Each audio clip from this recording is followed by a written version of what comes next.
یا رسول اللہ تیرے چاہنے والوں کی خیر، یا رسول اللہ تیرے چاہنے والوں کی خیر، سب غلاموں کا بھلا ہو، سب غلاموں کا بھلا ہو، سب کرے طیبہ کی سیر۔ ہے پانی اس نے بھر لیا ہے مشرق کے اندر۔ یہ پہلا وہ حسینی لشکر کا عظیم جانباز ہے، یہ پہلا وہ حسینی لشکر کا عظیم و شان جمع مرد ہے کہ جو فرات کے کنارے نہ صرف پہنچے، جا کر انہوں نے یزیدی لشکر کو چیرتے چیرتے جا کر مشرق پانی سے بھر لی۔ اب پانی سے بھر کر اپنے کاندھے پر لٹکائی۔ اب ارادہ یہ ہے کہ واپس خیموں کی طرف جاؤں۔ بھتیجی سکینہ پیاس کے لیے انتظار کر رہی ہے۔ بھتیجا ننھا علی اصغر 6 ماہ کا پیاس سے زبان نکالے کے بیٹھا ہوا ہے۔ تمام کی تمام حرم کی عورتیں پانی کو ترس رہی ہیں۔ حضرت عباس رضی اللہ تعالیٰ عنہ نے جیسے ہی مشک بھر کر کاندھے پر لگائی، ابن سعد بدبخت نے کہا خبردار، عباس پانی خیمے تک نہ لے جانے پائے۔ اے یزیدیوں آگے بڑھو، اگر ان اہل بیت کو ایک ایک گھونٹ بھی پانی مل گیا، ورنہ یہ ہمارا لوگ بھی یہ ہمارے ساتھ وہ حشر کریں گے کہ ہمارے لیے یہی میدان قیامت بن جائے گا۔ ظالموں نے تلواروں سے حضرت عباس پر حملہ کر دیا۔ حضرت عباس کا ایک بازو کٹ گیا تو آپ نے مشق جو ہے وہ دوسرے ہاتھ میں تھام لی۔ پہلا بازو کٹ گیا، کمان تیزی کے ساتھ آپ نے اس کٹے ہوئے بازو کو پرے پھینکا اور مشق تیزی کے ساتھ اس بازو پر لٹکا لی۔ ظالموں نے دوسرے بازو پر بھی حملہ کر تلوار سے وہ بازو بھی کاٹ دیا تو آپ نے گرتی ہوئی مشق کو منہ نیچے کر کے اسے دانتوں سے پکڑ لیا۔ مشق کو آپ نے دانتوں سے پکڑ لیا۔ دونوں بازو جو ہے وہ کٹ چکے ہیں عباس کے نام دار کے، لیکن پانی جو ہے پھر بھی لے کر اس قافلے والوں تک، حسینی قافلے تک، بھتیجی سکینہ تک، بھتیجے علی اصغر تک لے کر جانا۔ آپ نے دانتوں کے ساتھ جو ہے جب پکڑ لیا مشق کو تو ایک بدبخت نے نشانہ لگایا، یزیدی بدبخت نے، اور نشانہ لگا کر مشق کو اس نے نشانہ بنایا اور ایک تیر سیدھا آ کر اڑتا ہوا مشق پر لگا تو پانی سارے کا سارا مشق سے ہوتا ہوا زمین کے اوپر بہ گیا۔ کربلا کی ریت نے تو پانی پی لیا مگر حسین کی بیٹی سکینہ نہ پانی پی سکی۔ امام تشریف لے آئے، بھائی کی لاش کو ریت کے اوپر تڑپتے ہوئے دیکھ کر اٹھا کر لے جا رہے تھے تو عباس علمدار کے ہونٹوں پر ابھی کچھ جان باقی تھی، ہونٹ ہلے، بھائی خیمے میں نہ میری لاش کو لے کے جانا، بھائی حسین خیمے کی طرف نہ میری لاش کو لے کر جانا۔ کہا کہ اس لیے کہ میں سکینہ بھتیجی سے شرمسار ہوں کہ خود تو شہادت کا جام پی رہا ہوں مگر افسوس میں سکینہ کو پانی نہ پلا سکا۔ خود تو میں شہادت کا جام پی رہا ہوں مگر افسوس کہ میں سکینہ کے لیے پانی نہ لا سکا۔ حضرت عباس شہید ہوئے تو امام حسین کوکھوں پر ہاتھ رکھ کر ایسے اٹھے جیسے بہت تھک گئے، اٹھتے ہوئے فرمایا کہ میری کمر ٹوٹ گئی، میرے ہیلا کم ہو گیا، پہلے مرید مر رہے تھے، پہلے مرید مجھ پر شہید ہو رہے تھے، اب ویر بھی مجھ پر شہید ہو گیا اور میری ذمہ داری بڑھ گئی، اب جہاد بھی خود کرنا ہوگا، عباس کی طرح پہرا بھی خود دینا ہوگا۔ 7 دن گزر گئے، 10 دن گزر گئے، عباس علمدار جب تک زندہ تھا کسی کی جرأت نہیں تھی خیموں کے پاس آئے کہ عباس رات کو رات نہ دیکھتے تھے، دن کو دن نہ دیکھتے تھے اور چاروں طرف پھر کے گھوڑے پر پہرا دے رہے تھے، لیکن افسوس کہ آج وہ بھی شہید ہو گئے۔ اِنَّا لِلَّهِ وَإِنَّا إِلَيْهِ رَاجِعُونَ پڑھے اور عباس علمدار کے کربلا کی بارگاہ میں ہم یہ شعر پڑھتے ہیں کہ شجاعت کا صدف مینارۂ الماس کہتے ہیں، غریبوں کا سہارا بے کسوں کی آس کہتے ہیں، یزیدی سازشیں جس کے علم کی چھاؤں سے لرزیں، اے ارض و سما والے اسے حضرت عباس کہتے ہیں۔ اللہ اکبر۔ ان تمام کے تمام جانثاروں کے بعد ہم مختصر سے اس واقعے کو آگے بڑھاتے ہیں کہ ایک ایک کر کے ساتھی آتے رہے اور ہر ساتھی نے اس طریقے سے جھپڑ کر یزیدیوں پر حملے کیے کہ یزیدیوں کے ہوش ٹھکانے آ گئے۔ حضرت امام مسلم بن عقیل رضی اللہ تعالیٰ عنہ کی اولاد عقیل آگے بڑھتی ہے۔ ان کے 3 بیٹے تھے، 3 کے 3 بیٹے اسی میدان جنگ کے اندر کام آ گئے اور پھر اب اولاد حسن کی باری آتی۔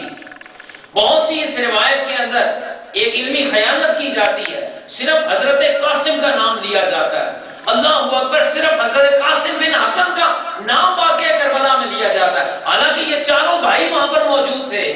باقی بھائیوں کا نام کیوں نہیں لیا جاتا؟ اس لیے کہ ان کے نام کیا تھے تو سن لو پھر۔ ان کے نام تھے عمر، ایک بھائی کا نام تھا، دوسرے کا نام عثمان تھا، اور تیسرے کا نام صدیق تھا، ابو بکر صدیق تیسرے بھائی کا نام تھا۔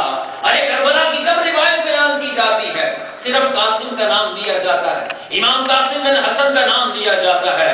اللہ اکبر! امام حسن کے بیٹے قاسم، ان کا کیا حسن ہے کہ امام حسن کا حسن سراپا بیٹا، کہ جس کا نام لینے سے چہرے پر حسن آ جاتا ہے۔ جب آپ تیار ہو کر میدان کی طرف جانے لگے تو فرشتوں نے بھی کہا ہوگا مولا قربان جائیں ان ماؤں پر کہ جو ایسے ایسے ہیرے تیری راہ میں خود تیار کر کے لٹاتے ہیں۔ امام حسین نے سب سے زیادہ جو مزاحمت کی روکتے ہوئے، وہ حضرت قاسم کو روکنے میں سب سے زیادہ مزاحمت کی کہ بیٹا ابھی تو حسن کے مجھے زخم انہیں مرہم لگانے میں، انہیں کم کرنے میں وقت لگ رہا ہے، اب تم بھی جا رہے ہو ان کی طرف۔ تو سیدنا امام حسین رضی اللہ تعالیٰ نے سب سے زیادہ مزاحمت جو ہے وہ انہیں کی کہ تو میرے مرحوم بھائی کی نشانی، اے قاسم آپ کو میں اجازت نہیں دوں گا۔ روایت میں آتا ہے کہ جب امام اجازت نہیں دے رہے تھے تو امام قاسم نے اپنے گلے میں ایک تعویذ اکثر آپ پہنا کرتے تھے، آپ نے وہ تعویذ اتارا جو امام حسن نے اصل میں آپ کو باندھا اور فرمایا تھا کہ بیٹا اس تعویذ کو ہر وقت نہ اتارا کرنا، یہ تعویذ میں تمہارا باپ امام حسن تمہیں دے رہا ہوں، جب بہت مشکل کوئی وقت آ جائے، بہت کوئی مشکل وقت آ جائے، پھر اس تعویذ کو گلے سے اتار کر بیٹا پڑھ لینا اس تعویذ کو، تمہاری مشکل آسان ہو جائے گی۔ معلوم یہ ہوا کہ اہل بیت اطہار کا یہ طریقہ ہے کہ تعویذ خیر و برکت کے لیے، دفع مشکلات کے لیے، دفع بلیات کے لیے وہ اپنے بچوں کے گلوں میں ٹانگ دیتے تھے۔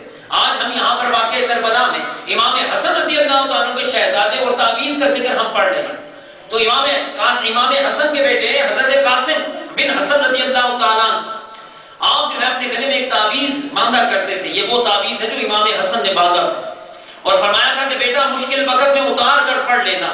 فرمایا کہ آج سے بڑھ کر کون سا مشکل وقت ہے، جان اللہ کی راہ میں پیش کرنے کا وقت ہے۔ میرے عظیم الشان چچا حسین کے ساتھ یہ سارے کے سارے یزیدی فوج سلوک کر رہے ہیں، تو میری جان کیا ہے، ہزار جانیں ہوں قاسم کی تو اپنے حسین پر قربان کر دوں، امام پر قربان کر دوں۔ تو آپ نے وہ تعویذ کھولا اور تعویذ کھول کر جب آپ نے پڑھا تو اس میں تحریر پڑھی اور تحریر پڑھ کر وہ تحریر لے کر گئے اور امام حسین رضی اللہ تعالیٰ کے سامنے جا کر رکھ دی۔ کہا بیٹا کیا بات ہے، اب پھر آپ آ گئے ہو، میں آپ کو اجازت نہیں دے رہا، کیوں اب آپ آئے؟ کہا حضور میں اب آپ سے اجازت مانگنے نہیں آیا، یہ میرے باپ امام حسن رضی اللہ تعالیٰ نے شہید ہونے سے پہلے میرے گلے میں تعویذ باندھا تھا، یہ تعویذ آپ پڑھ لیجیے کیا ہے۔ اس کے اندر لکھا ہوا تھا کہ اے بھائی حسین، کربلا کے میدان میں قاسم کی صورت میں بھی میرا حصہ ڈال دینا، میں موجود ہوں گا یا نہیں ہوں گا، میرے بیٹے قاسم کی صورت میں حسن کا حصہ ڈال دینا، کل دنیا یہ نہ کہے کہ حسن کربلا کے میدان میں موجود نہیں تھا، میرے بیٹے قاسم کی صورت میں حصہ ڈال دینا۔ اللہ اکبر! یہ تعویذ دیکھا امام حسین رضی اللہ تعالیٰ تو اب ان سے برداشت نہ ہوا، امام حسین پھوٹ پھوٹ کر رونے لگے کہ بھائی میرے بارے میں شہادت کی میری خبریں تو میری پیدائش سے موصول ہو رہی تھی، لیکن میرے بھائی نے قاسم کو اس دن کے لیے تیار کر رکھا تھا، یہ ہمیں معلوم نہ تھا۔ اللہ اکبر! منظوری مل جاتی، قاسم میدان میں جاتے ہیں، یزیدیوں کو فرماتے ہیں کہ سنو اونو محمد چھوٹے بچے تھے، وہ حسین کے بھانجے تھے، اب میں ہوں حسین کا بھتیجا، ان بچوں نے اپنا تعارف کوئی نہیں کرایا، لو پھر میں تمہیں بتاتا ہوں کہ میں کون ہوں۔ اور پھر عربی میں ان کا شعر پڑھے جن کا ترجمہ کچھ یوں ہے کہ امام حسن کا بیٹا ہوں پوتا مرتضیٰ کا ہوں، امام حسن کا بیٹا ہوں پوتا مرتضیٰ کا ہوں، ہے دادی فاطمہ میری میں دوتا مصطفیٰ کا ہوں، ہے قاسم نام میرا قاسم کوثر لقب میرا، ہے قاسم نام میرا قاسم کوثر لقب میرا، جہاں میں سب سے اونچا دیکھ دو حسب و نسب ہے میرا، ہوا کیا آج جو میں 3 دن سے بھوکا پیاسا ہوں، مگر یہ جان لو پھر بھی محمد کا نواسا ہوں، میں آیا ہوں تمہارے سامنے ایمان پر مرنے، خدا کے دین پر مرنے، نبی کی شان پر مرنے۔ اللہ اکبر! امام قاسم نے آتے ساتھ ہی روایت کے مطابق آئے یزیدیوں کون ہے تمہارے لشکر میں جو میرے مقابلے میں آئے، مگر کسی کو ہمت نہ آئی۔